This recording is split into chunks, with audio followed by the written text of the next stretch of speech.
You can't pick up the headlines, it seems, without seeing the word tariff emblazoned upon there. In fact, what did you want to call this episode? I wanted to call this episode America is Terrific. Right, but that's not going to happen. It's part of my New Year's resolution to not listen to anything I say? Well, no, that's an old resolution. Ongoing, I'm just yeah. simply trying to avoid more puns. I reached out to Josh Smith, who runs the Montana Knife Company, and our old friend Bayard Winthrop, who is now coming up on year 16 in American Giant and doing what they said could not be done, which is making quality goods here in the United States. What you want to do is listen to Josh and Bayard, which you'll have an opportunity to do right after this. Hi, Josh Smith. How you doing, Mike?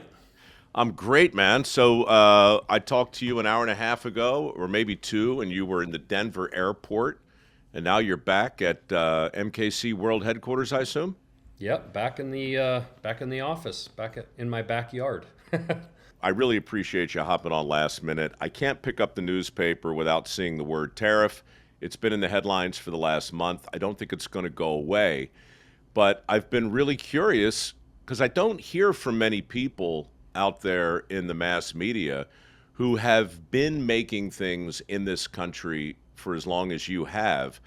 I just was curious on your take. What does it feel like to wake up and know that your supply chain is not being impacted and that your prices are not being impacted and that your employment, it's like, I know you don't want to take a victory lap, but it kind of feels like this is a pretty cool time for people who have been betting on this country through their own businesses for a long time to be alive. It's interesting because it's actually a real mixed emotion kind of time right now, because I have a lot of friends throughout the various businesses in the outdoor industry that are actually in a full panic mode, frankly, right now, and for good reason. And they've built their businesses in the way that I think most people have built their businesses the last 50 years. And, they're struggling. And so for those people, my heart really goes out to them because they've just been doing kind of life the way that it's been done.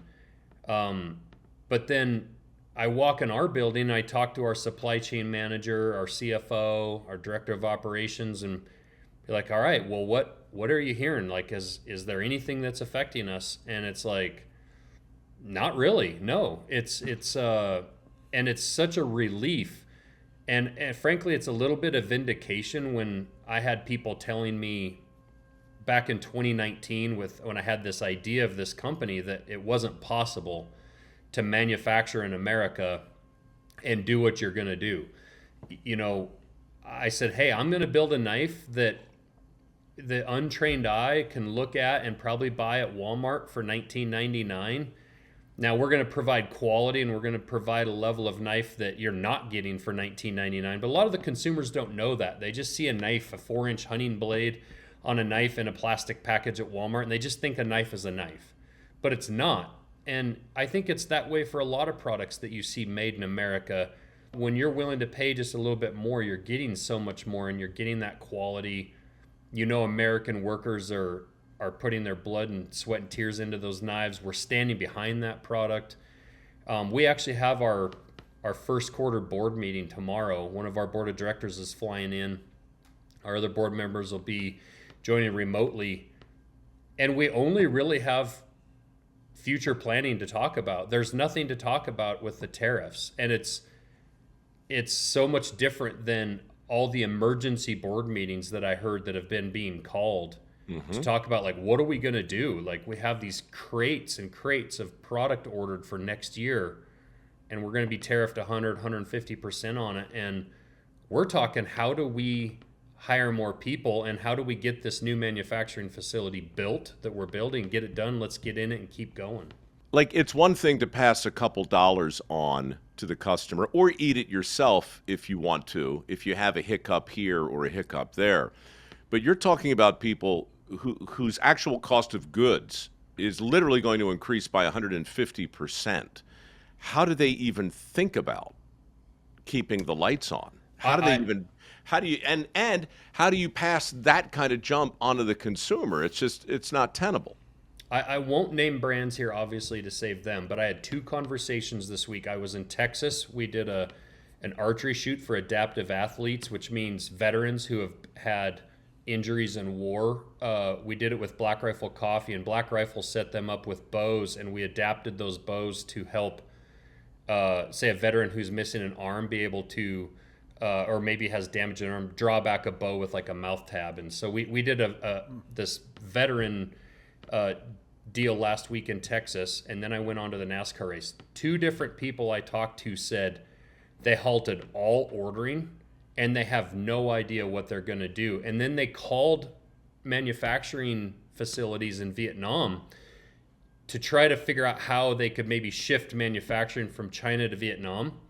And they said, well, you're in line of about 3,000 people that have called us. Like, we don't even know like when we could take you guys on. And they have product for there's like a 2 month, maybe 3 month window. And then they said they'll be completely out of product, but their product is unsustainable. They can't sell it. They can't raise the price 150%. And they're already playing this margin game. You know, when you sell product in Walmart and Home Depot, places like that, they beat you down so hard on your margins. You don't eat 10, 15%, 20%. Hell, a lot of those people can't eat 2%. Yeah. And so even if we end up in the position where a few of the ancillary little supplies here or there make our margin bump up 1 or 2%, we would just eat it. We wouldn't even have to change our prices. So we're just sitting in such a great place, and it's evidence like about where we need to get our supply chain and our products for all of America. Because what are we going to do if there's a war? You know, how are we going to make cars or, you know, tanks and all these other things, you know, the steel industry. So I think this is actually probably a blessing for our country that shows us how delicate our supply chain is.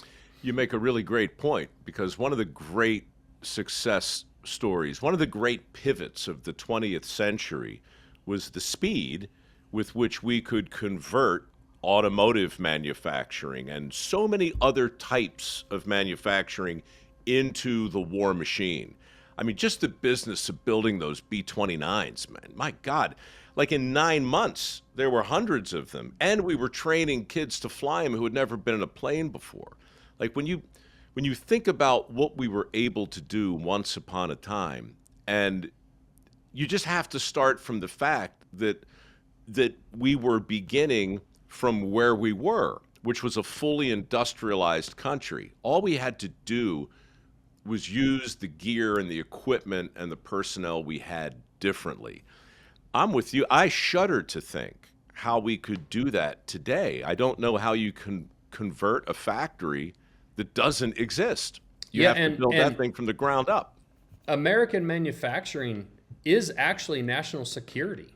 And we don't think of it that way, and you've never heard anyone really talk about it. But that CNC whine that you hear in the background right now is making a knife handle. But if that had to make, a set of grips for a pistol for one of our military guys, if it had to make a part for an airplane, a part for a tank, whatever, it doesn't matter. Our CNC machines, they make parts. They don't care what those parts get, used for.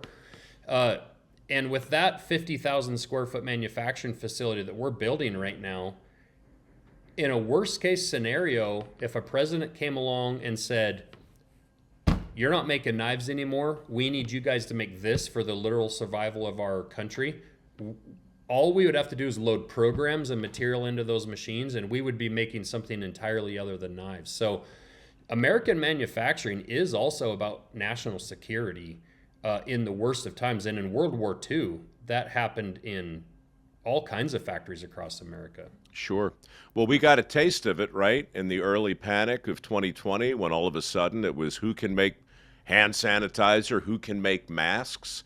And we learned pretty quick that, we're going to have to depend on other sources, other countries. That's the thing that I just feel like people miss. Like you can have a conversation about the unintended consequences of tariffs on the supply chain from the point of view of most of the companies in this country who are dependent to some degree on that foreign supply chain. But if you're going to talk about national security the way you are, or if we're going to talk about, is there ever anything that's more important to our country at any given moment than the economy?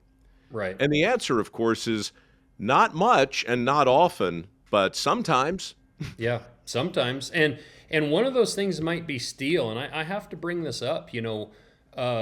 Crucible Steel here in the U.S., just in upstate New York, just went bankrupt in January. And it was bought out of bankruptcy by Steel out of Sweden.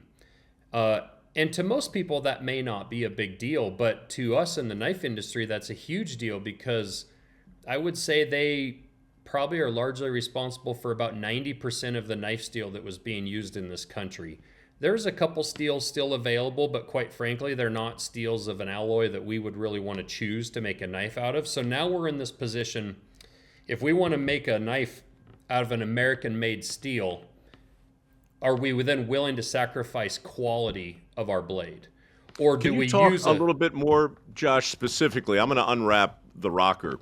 I've got Okay. a couple here, and I'm going to talk about that later in detail. But Yeah. what makes knife steel? What specifically is the alloy that you need that you can't get? Yeah, so that alloy right there is Magna cut steel, and crucible steel. It's a stainless steel right there, and it was actually specifically developed for the knife industry to resist wear, to hold a good edge, to be tough, to heat treat with all the qualities that we want in a steel. And it wasn't just Magna Cut, but there was a few other steels that Crucible also made that were used in the knife industry. And you can choose different steels for different uses. But with losing that steel supply, it now went to Sweden. Now, I don't think most Americans probably, really are too upset if they end up with a knife with Swedish steel. I mean, Sweden, Germany, places like that are known for, German engineering, known for really good products, good steel. Austria. I don't think anyone's too upset about that necessarily.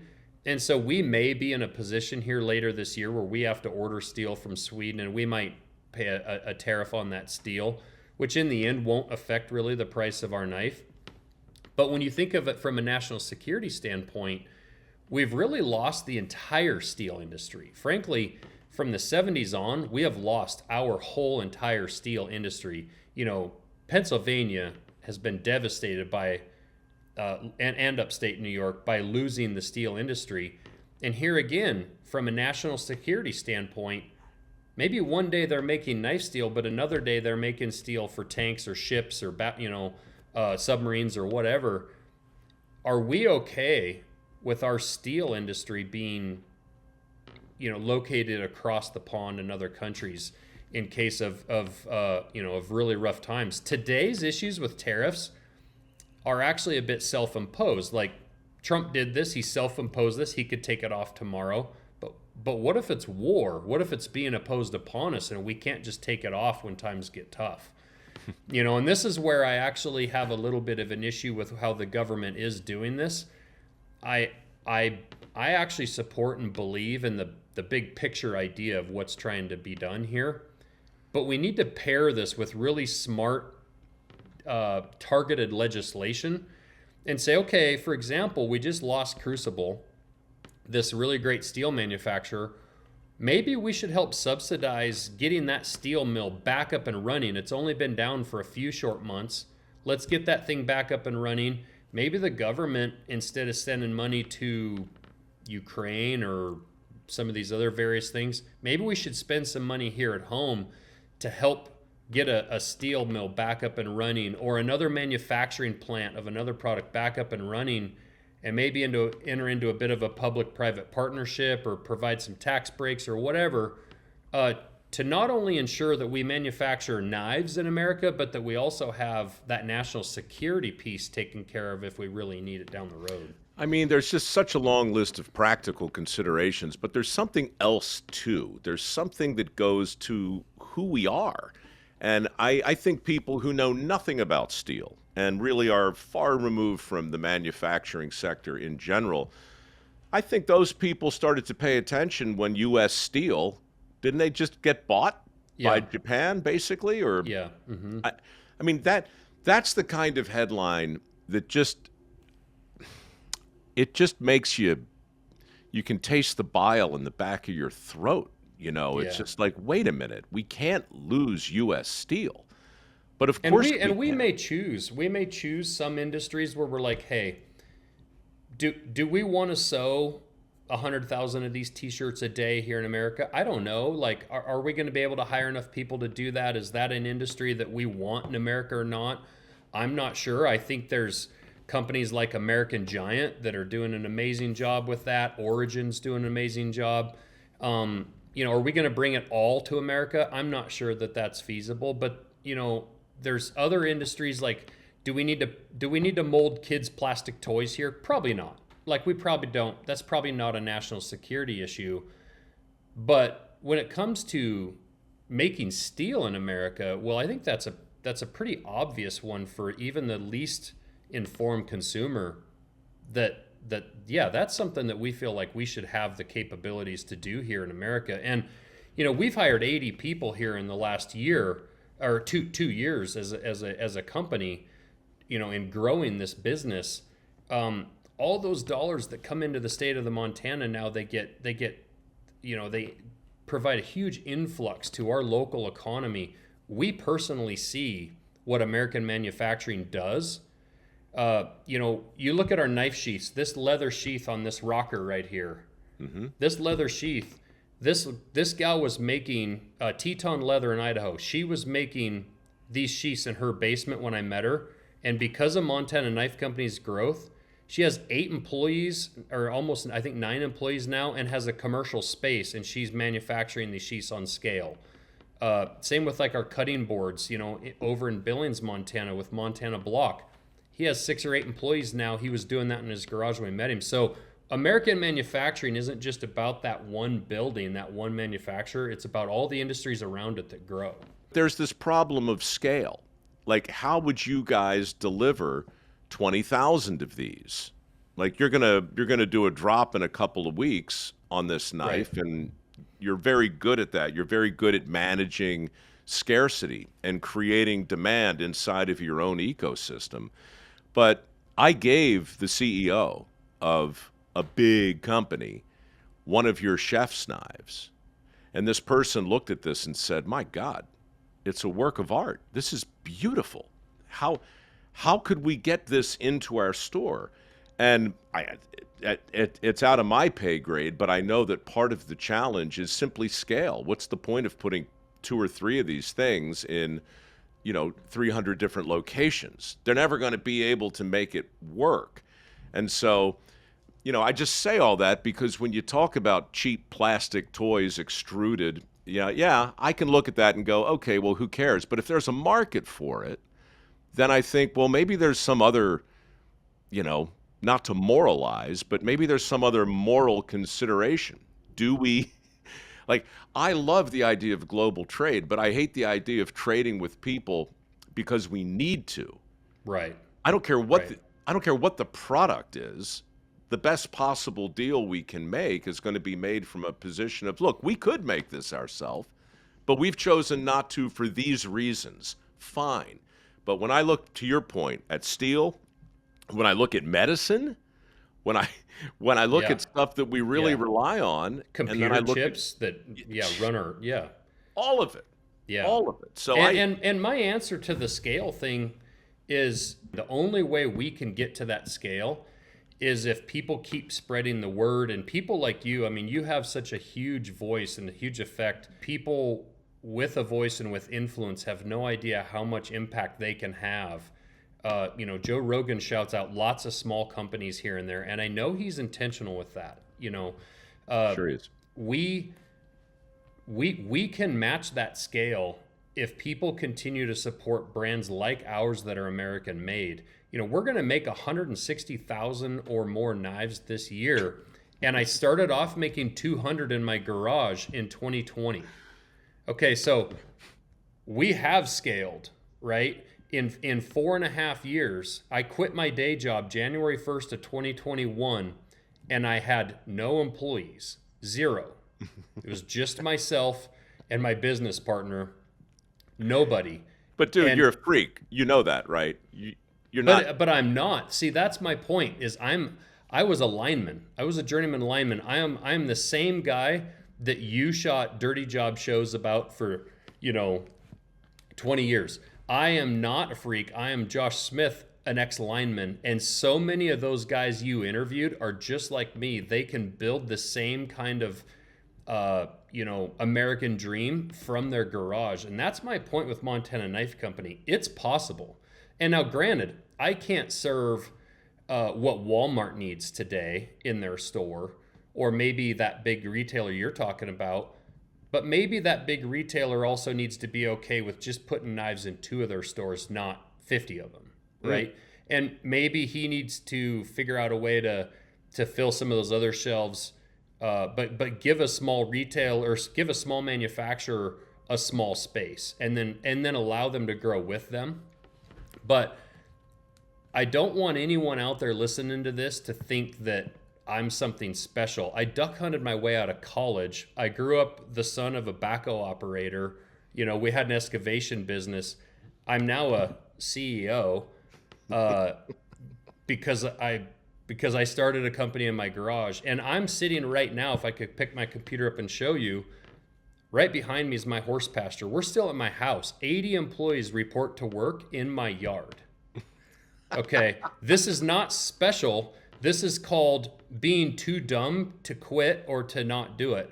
And when I was being told it was impossible, I said, I actually think there's, out of 350 million Americans, I think there's enough that believe in American manufacturing that we can have a successful business, and here we are. Here's what worries me.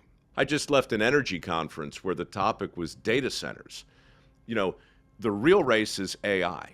If we don't win that race, we lose. The only way to win that race is through more data centers. The only way to build those data centers is with tens of thousands of skilled workers who currently don't exist, because our country's not filled with dudes like you who will answer that particular call.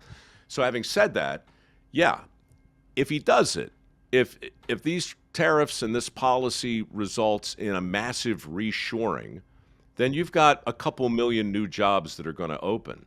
Yeah. But Josh, in January, there were 482,000 open jobs in manufacturing that couldn't be filled now.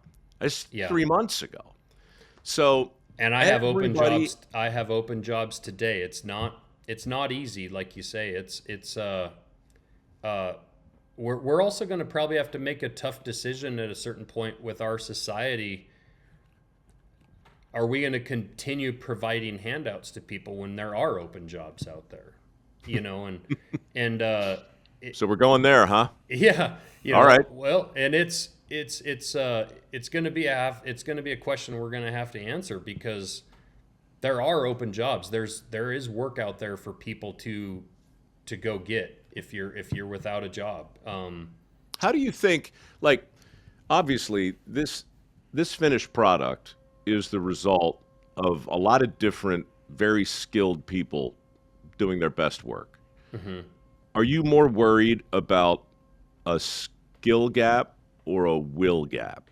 There's certain areas of that knife that require human skill. But to be honest, most of our workers that work on these knives came in with zero skill or experience making a knife. If you come up here sometime, you'll see it doesn't matter if you're a woman, a man, older, younger. I can bring. We hire people off the street all the time, every week, that come in, and we will train them to put this beautiful knife together. Now, granted, I have some open jobs on my website right now, like a manufacturing engineer, a design engineer. Like, yes, there's some skill jobs that we need. I need some machinists that have some serious skills.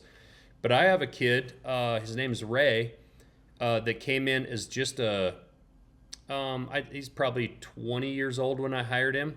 And he was in our shop just hired to put knives together, just assemble. Just take this handle, put it here, put these screws in it. He showed some aptitude. He worked hard. He had a great attitude. And we've now moved him into our machine shop. And he is running the CNC machines right now downstairs with one other guy.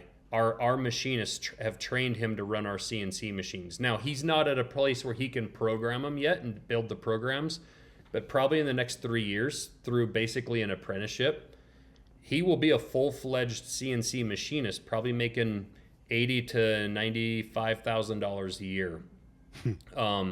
And frankly, that's before he's 25. And then from there, he'll probably be up in the level with the rest of our machinists after that. So to answer your question, long way around it is, I think a little bit of it is a will gap. But I want to say that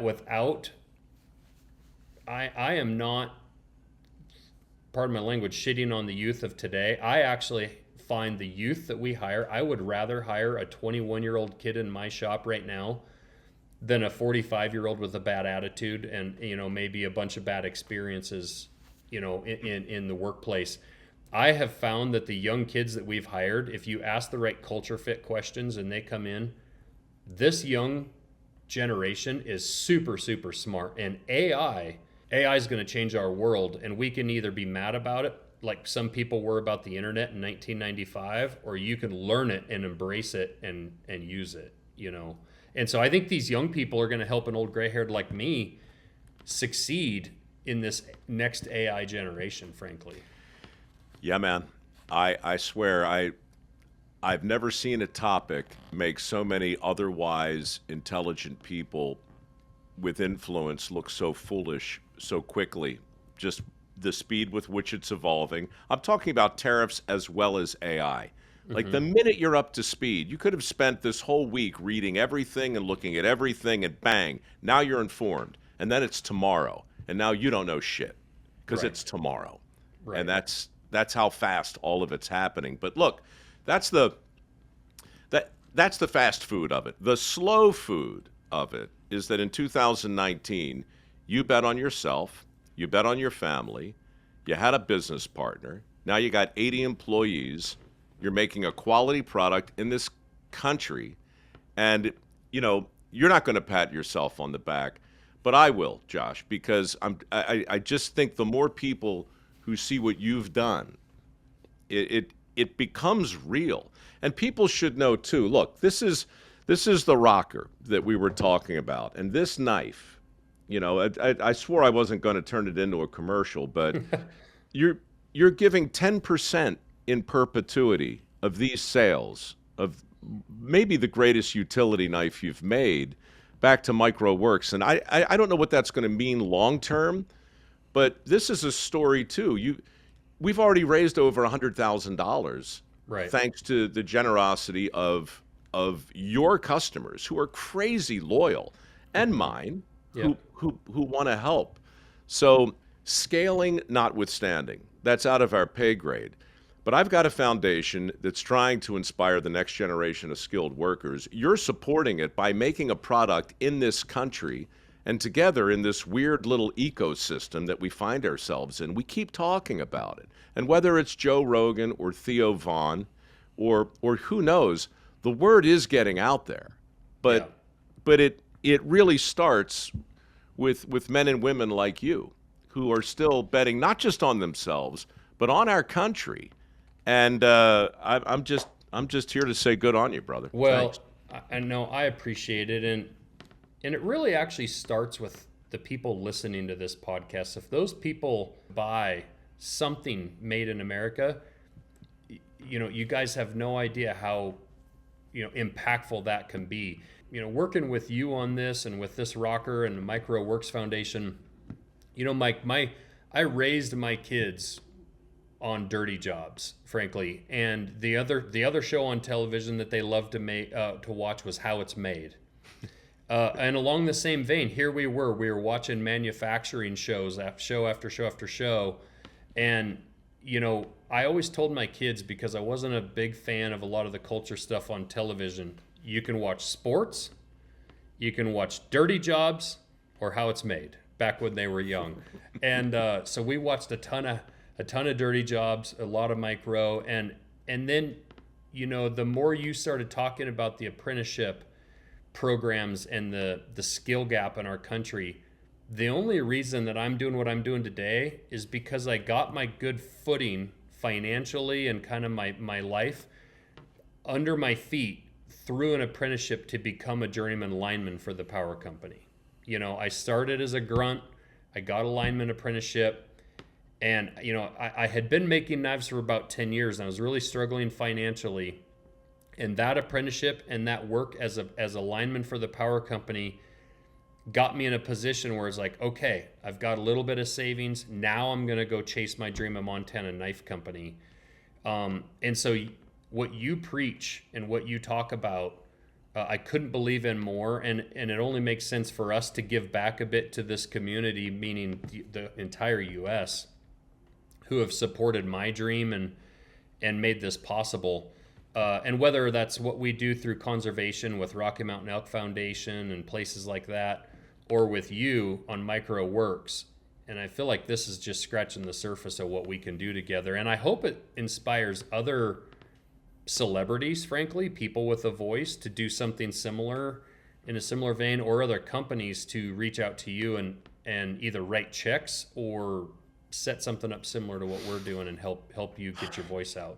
Well, look, we'll see. I don't think there's a playbook. I don't think there's a one-size-fits-all.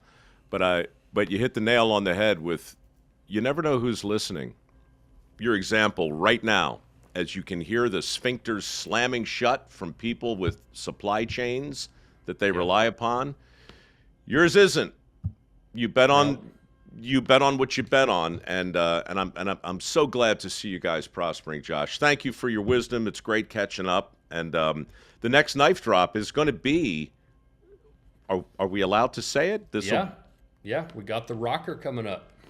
And that's going to be what, May 8th? May 8th, I think, is the date. Yep. Should have had my phone right in front of me here, but guys, if you want one, go to Montana Knife Company now. Register for their knife drops. They do these things every so often, but this has turned into a great fundraiser for MicroWorks. People might want to be there right at 7 p.m. on Mountain Standard Time. A fair warning here. Everybody says that, Josh, and everybody now thinks, oh, yeah, right, whatever. But, folks, I'm telling you, these things, they go fast. They go fast, yeah. So. And you know what, though? That's not just about us or about you. That is, the story of American Made is resonating. And people are coming out in droves to support that. You know, and that's the one thing I do want to get across. It's not, you know, Josh Smith, Master Bladesmith thing, or, you know, Mike Rowe, he was on TV thing. This is what people want. This is they Give them a reason. They are seeing a story and someone that they can support.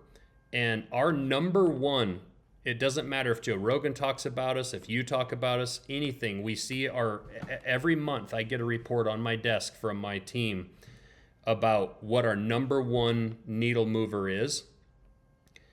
Friend or family referral. It doesn't matter who talks about us. Friends or family always wins. And I think it's because they love the fact that they are supporting American Made and they're telling their friends about it. I think it's because we're talking about connections on a macro level, and they all start on a micro level. It's your warm market. Who do you trust at a time when everybody seems to be so completely full of crap? You trust the people you know. Exactly. Josh, you're awesome, buddy. Thank you again for coming on. Like you say, it's only a matter of national defense. Buy American, folks. It won't hurt. Ladies and gentlemen, that was my good friend Josh Smith. I thought he was terrific. I think you're also going to enjoy a few words from my good friend Bayard Winthrop. Spoiler alert, he's terrific too. I think you mean terrific. Bayard Winthrop, quick question right out of the gate. What the hell's going on, man? What in the actual hell is happening? That is exactly how I've been thinking about it. It's like, what in the world? What's going on? And before you answer, let me just sort of predicate it by saying not since the early days of the lockdowns and all of the confusion that surrounded all of the guidance that came out of all of those institutions, have I seen more public figures, more respected journalists, more otherwise reasonably intelligent pundits rendered completely, I'll just say, foolish. But if I were to be more charitable, I would just say irrelevant. It's really true. And trying to navigate it as a business that is buying overseas, it's like riding a Bronco, I think. And has any of this vindicated what you've been screaming for the last decade? Well, so let me step back. I mean, Mike, you and I connected a long time ago over, I think, a shared vision around the importance of service jobs and manufacturing jobs. And, American Giant's mission from the very beginning is to make stuff here so we give good jobs to people that want them and need them. And so when I think about, big picture, are we long past time when we need to, rethink our trading relationships, particularly with China? Yeah, I do. I think we have to figure out a way to let our domestic factories compete on a more level playing field. You look at the pandemic as maybe an example of a real shock to the system and exposing how fragile these supply chains are and how vulnerable they are to disruption. And for those supply chains to navigate shock like we're seeing right now, to try to respond and react takes time. It takes clarity. We're not seeing that right now. We're seeing a lot of whipsawing. And so, in the textile industry, where I'm probably in most touch with people that are leading businesses that are reliant on overseas stuff, it's a really discombobulating time because they're making decisions right now about what they're doing in the fall, what they're doing in the winter. And so, I've said pretty loudly, I'm in favor of a reset with our relationship, particularly with China, but it has to be done methodically with a lot of clarity, ratcheted in over time. I'm grateful that this 90-day pause has just come in because without it, it would have been even worse. But it's pretty rocky right now, and I think people in the industry are kind of frozen, trying to figure out what to do. Oh, there's no doubt. I mean, all you have to do is cock your head, and you can hear the sphincters slamming shut from sea to shining sea. But what about you? I mean, I definitely want to talk about companies who are reliant on the complexities of the supply chain, because I think a lot of people don't quite understand how deep that rabbit runs. But Yep. You grow your own cotton, you spin your own yarn, you're in your own towns. So what's the direct impact on American Giant? Well, not much. I mean, we're inoculated from all this stuff. We like you said, we source all of our cotton domestically. It's all spun here. It's all knitted and dyed and finished here, cut and sewn here, the whole thing. So that was a sort of a principled stand we took a long time ago, and we've been committed to that for a long time for the reasons I spoke about. So we're inoculated from this. And I think the only impact that we're seeing, well, I think there's a couple maybe. I think one is that to the extent that consumers get freaked out and start to look at what's happening in the capital markets, worry about prices increasing, and consumer confidence declines, and pocketbooks and wallets close, that's going to impact our business like everybody else's.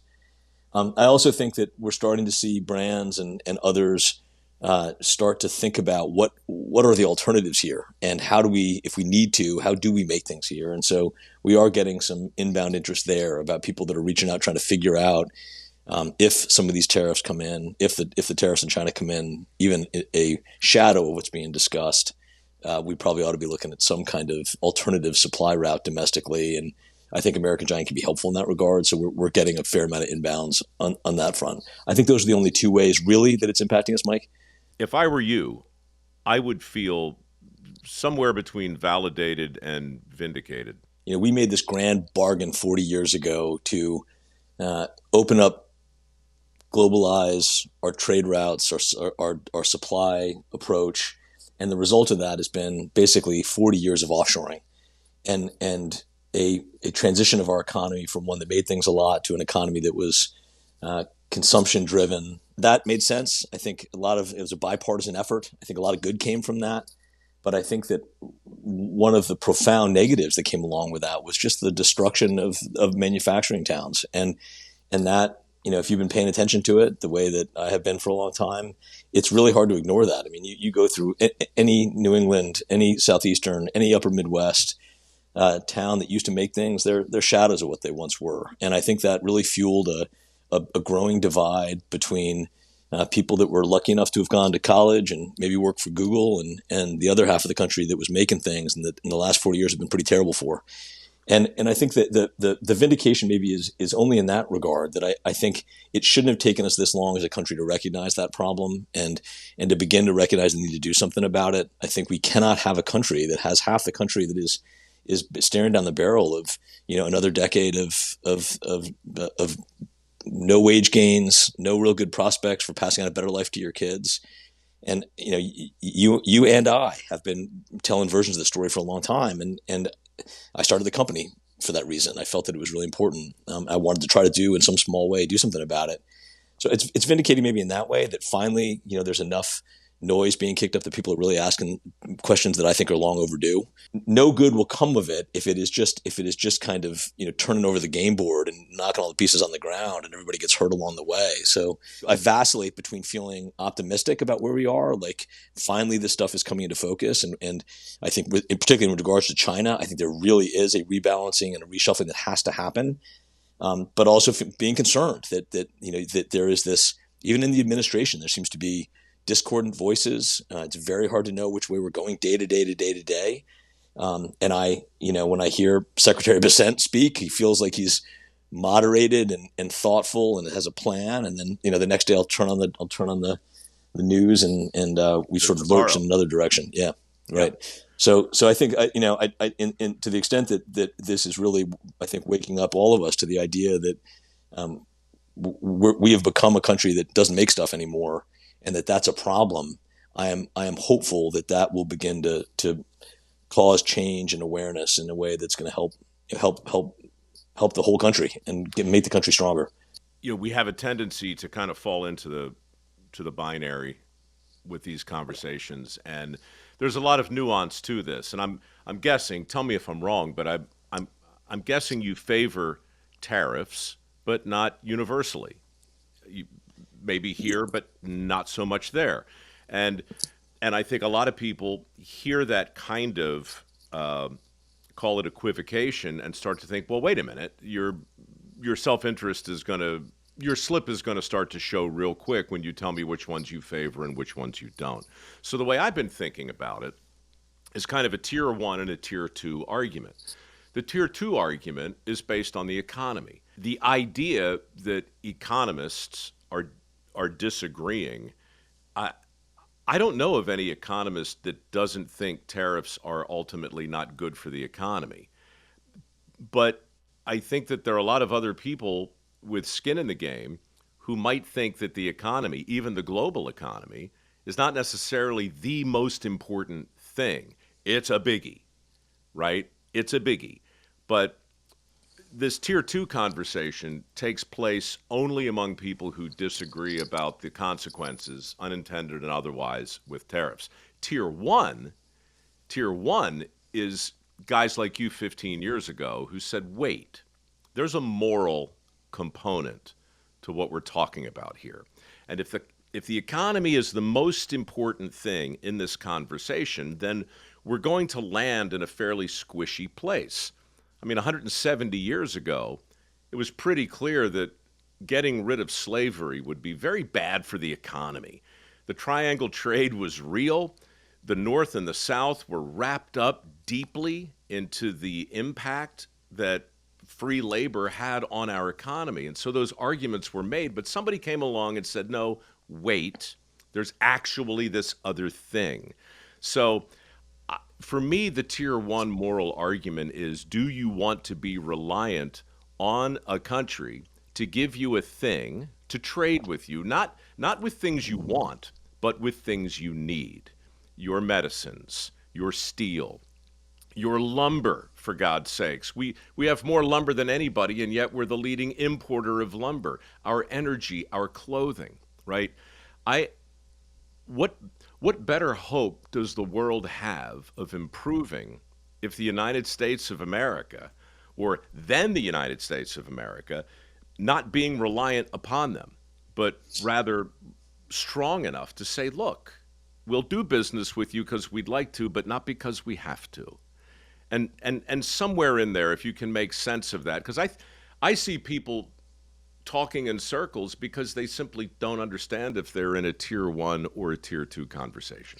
The way you're framing it, which I totally agree with, is you got to begin with the end in mind. I mean, where are we? What do we want the outcome to be?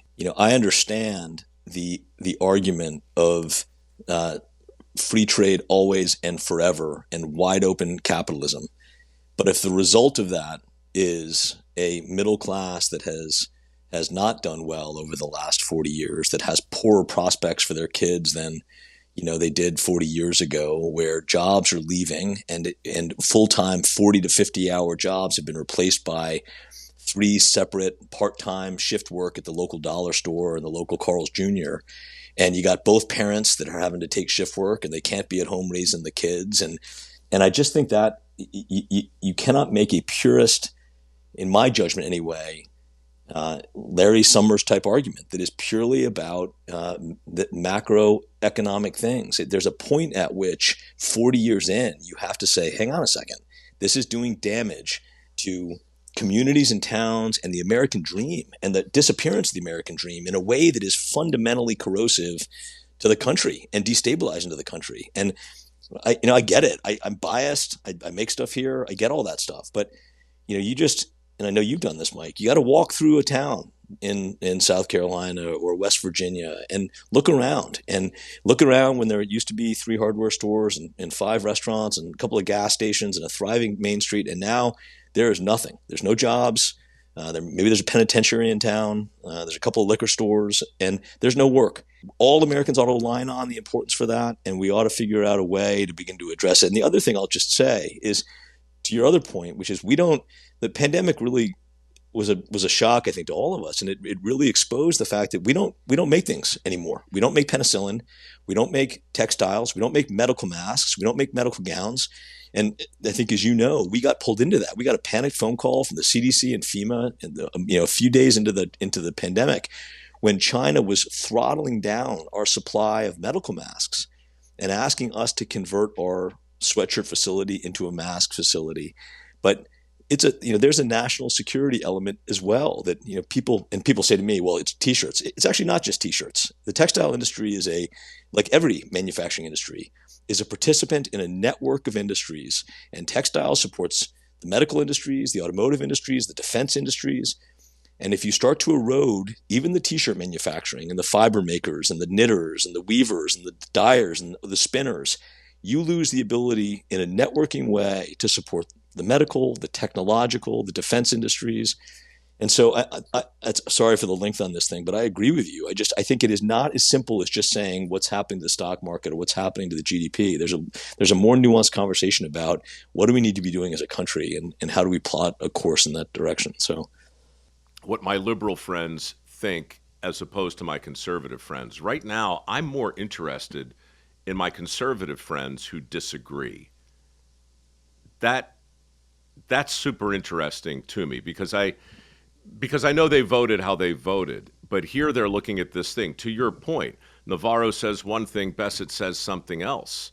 Musk says one thing and this and this. And I mean, there's just no other way to think about that other than somebody is dreadfully mistaken.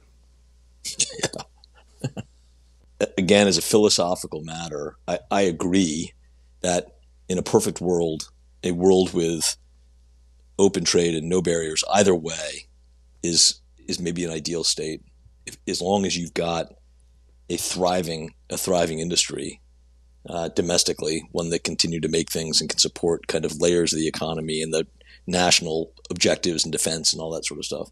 But I do think that there's a very big difference between the good actors and the bad actors. There's lots of gray in between there, obviously, but in the world of textiles, and I pay attention to trade deals as it relates to textiles. We make textiles all over the world, but China stands out as a really different level of a bad actor. I mean, the amount of work that China does to avoid our laws to exploit human rights issues and environmental issues is it's terrible. It's terrible. In addition to that, there is in Xinjiang province, there's massive human rights violations happening. There's zero respect for intellectual property law. It is just terrible. And at the same time, we hold our domestic factories to really among the world's best standards, OSHA standards, environmental standards, human rights standards. You can't dump your dyes into the local river. Our factories they're compliant with all those laws, as they should be. But we allow our largest corporations to avoid them and to make stuff in China. And that is where I think I get fairly hard-lined around how I think about tariffs. I think Americans need to reconcile. Which do we believe? Do we believe in those rules and those laws? Do we think they're good for humans, the planet in general? Or do they only apply to domestic factories, which results in declining work and declining opportunity in rural and urban centers? But it's fine for the big public companies that are making tons and tons of money to go make stuff over there, to get controlled by the CCP, to be told to take signs down in NBA games. I just can't deal with that. You're old enough to remember the argument that said, look, China bad, but we open it up, we start to trade, and among the things that we will export to them will be our values. Among the things that we export to them will be our philosophy, our worldview, our take on human rights, our take on all these things. Well, guess what? It goes two ways, right? I wonder who's been influenced more, China by the U.S. or the U.S. by China? Because we are living in a world right now. It's kind of like the Buy American argument. I told you this story years ago where I worked for a big jean company, and they showed me what it took to get an American-made product on the shelf at a competitive price. People wouldn't pay $1 more. They wouldn't pay 50 cents more. They wouldn't pay a penny more. It had to be dead even. Well, the same thing is true here. A lot of people get up on their high horse and they talk about human rights and they talk about the outrage of what's happened over there. But Jim Garrity wrote a great article in National Review, and they dig pretty deep. And when you really get into the research, it's like 52% of Americans get real wobbly, real fast when the price for that position hits their 401k or the cost of cashmere or merino wool. It's amazing how quickly people just start whistling through the graveyard, looking over here. Nothing to see here. It's appalling. And I hate to talk that strongly about it because I know nobody wants a lecture or a sermon, but I keep coming back to the moral issue of the thing. What would we be in business with China if we didn't have to be? I bet we wouldn't, certainly not to the extent that we are, but the fact that we don't feel like we have a choice leads back to people pulling signs out of people's hands during an NBA game. It also, I mean, the other part of that too is that the way that argument is set up is it resolves at the consumer to make that decision. The consumer at the checkout counter to make a call, am I going to vote for the environment or for human rights or whatever it is? And I think consumers have a say, of course, but this is where I think policymakers have just lost the plot. And you can go back and find politicians on the left and politicians on the right saying the exact opposite thing that they're saying today, 10 years ago. It just strikes me as a completely unprincipled group that is not trying to run for a set of policies that reflect American values. And I'll submit that consumers find a hard time voting their conscience at the register or at the gas pump. I get it. But boy, would I like to see Congress, the administration, articulate why our business relationship with China is bad, why we don't stand for it as Americans with the value systems that we, I think, believe in and have fought for and have voted into law, and why it's important that we enact, and this comes back to tariffs, I think, some kind of mechanism that penalizes that kind of behavior so that the consumer doesn't have to make that choice and there's more parity at the register. Yeah. That Yeah. that to me strikes me as how to maybe address the point that you're making. How do you buy a product that is completely pure of the supply chain's influence on it? We are so beholden. We are so on the China tit that this is really strong medicine. And this is, again, I've been really following this closely for the last few days, and it's just the righteousness of it that fascinates me, and the number of people who are so crystal clear in their mind saying, that's it, just shut it down, no more China. It's like, okay, but you got to be good with a recession, maybe even a global recession, maybe even a depression. But look, if you've really got a long view, then you can probably say, all right, you know what? It's a lot of medicine. It's a lot of pain. It's not a hiccup, Mr. President, right? It is a big problem. But do you want to be an independent country, truly? Do you want to be reliant on other nations who affirmatively don't like you? That is binary. It's yes or no. And if the answer is yes, I'm okay with it, well then, I'll take that sign, sir, because we don't allow that here. Yeah, well, I do, and I do think that, just to speak to that kind of point for a second, I do think if you're going to take the administration at its word, and Secretary Bessent has come out and said this publicly, it has been a great run for Wall Street. If Wall Street has to take some hits, we're okay with that. It's time for Main Street to do better. That is different than what you're painting, which is recession, maybe worse, real disruption. And this goes back, I think, to how the conversation started about predictability, clarity, leadership, methodicalness. And I get the narrative that, Trump is a deal maker. He stakes out very aggressive positions and then does that intentionally so that we can land somewhere in the middle. I hope that's true. I hope he's the master negotiator that everyone describes. But in the meantime, the shock to the system that we're witnessing right now, the fear and concern among private sector businesses, public companies, Wall Street is real. And I think if the rollout of this looks anything like it's being communicated right now, it does raise the prospect of what you're saying, which is we have gotten so completely dependent on China specifically. Forget about all the other countries, Vietnam and so many others, that the unwinding of that will take time and capital and cost increases. And so I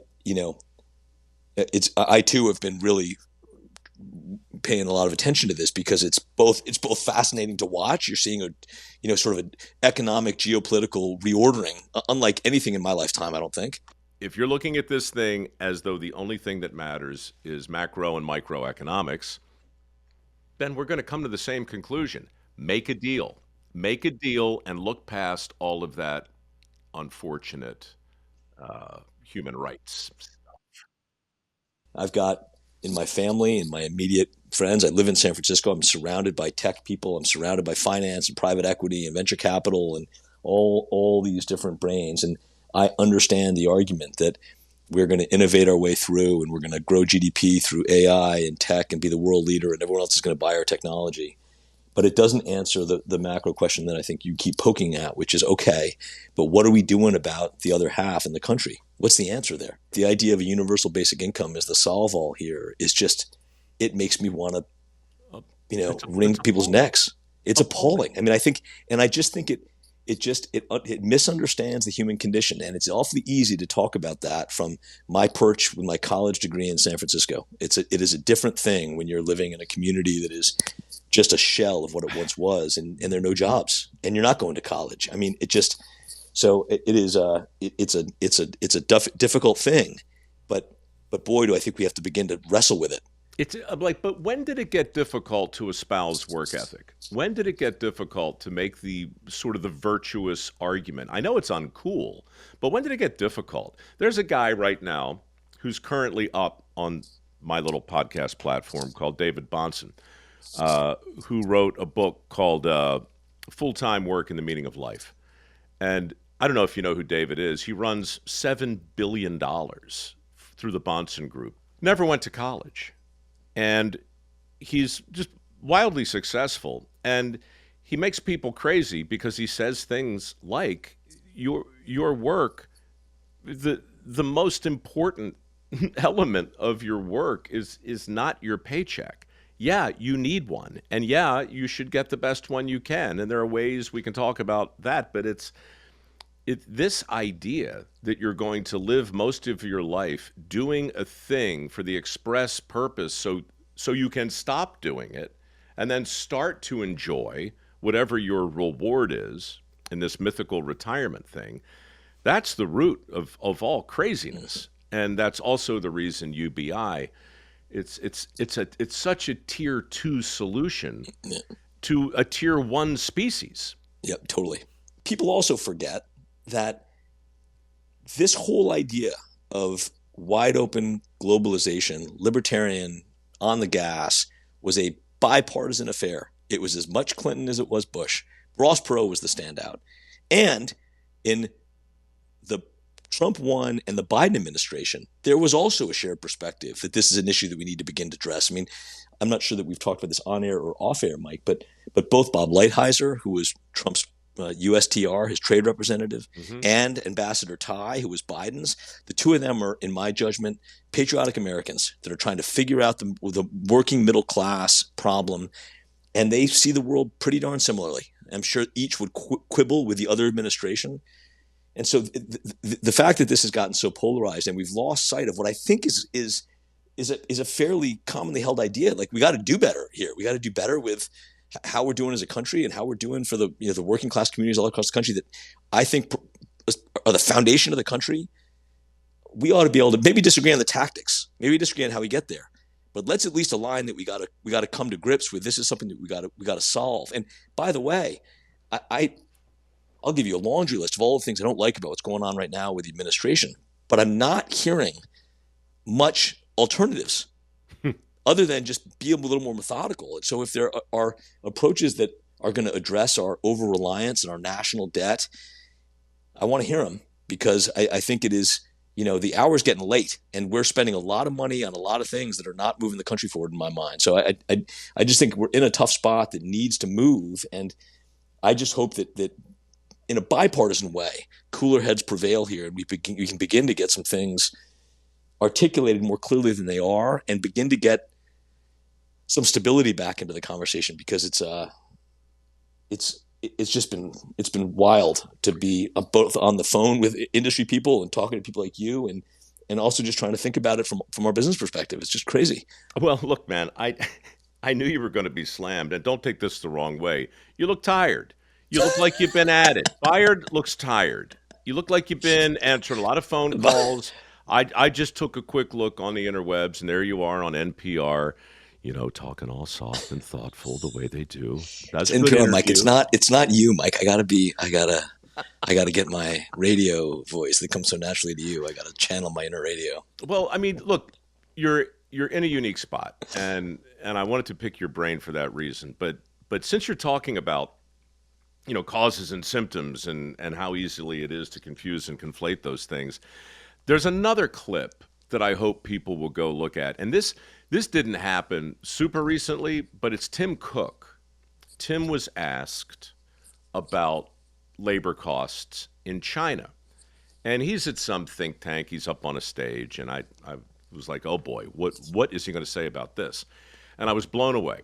What he said was, it's actually not that big a deal. For us, we've got issues with human rights. We got issues with China like everybody else does. But fundamentally, my company isn't there because the labor is cheap. It's actually pretty close. The problem, and the reason I'm there, is that the labor is there. It is not here. This country does not have the number of people or anywhere near approaching the number of people that we need to assemble this iPhone. It is insanely complicated. And the people who are doing it are not they're not making little rocks out of big rocks. It's a highly skilled thing that's happening. And the enthusiasm for that work in China is very high because in relative terms, these people can make a living.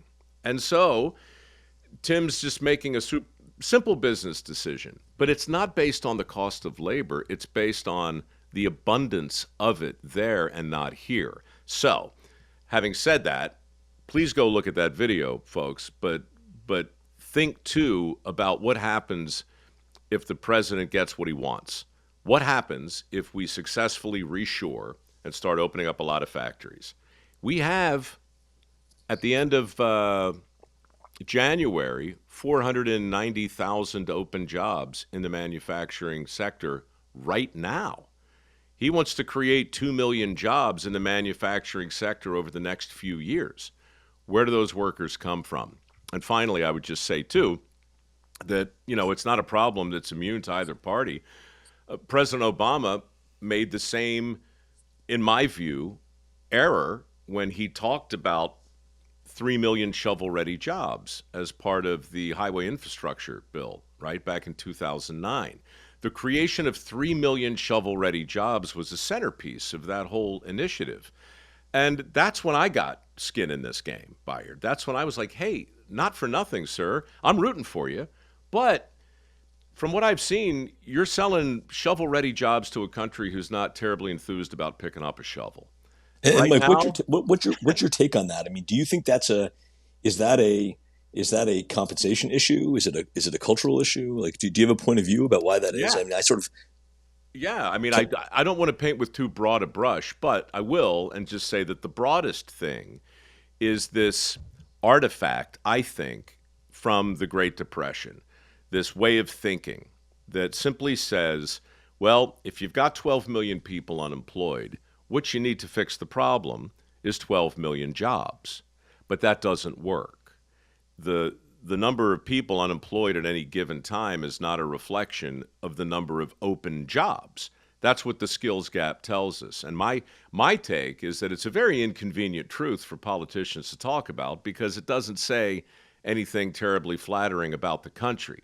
When you look at 6.8 million men who are affirmatively sitting out of the workforce, who are in the prime of their life, compared to 7.6 million open positions, most of which don't require a 4-year degree.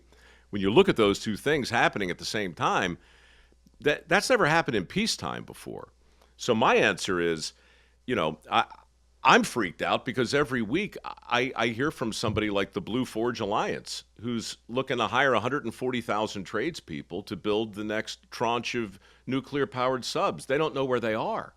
I hear the same thing from the automotive industry. They have 70,000 open positions in collision repair and technicians. They don't know where to find these people.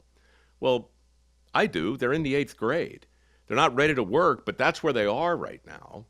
And so somehow or another, to answer your question, sorry for the filibuster, but that's what we got to do. We have to stop talking about the idea that more opportunity is going to be sufficient to inspire the millions of people who have left the workforce to come back into it because the opportunities are already there.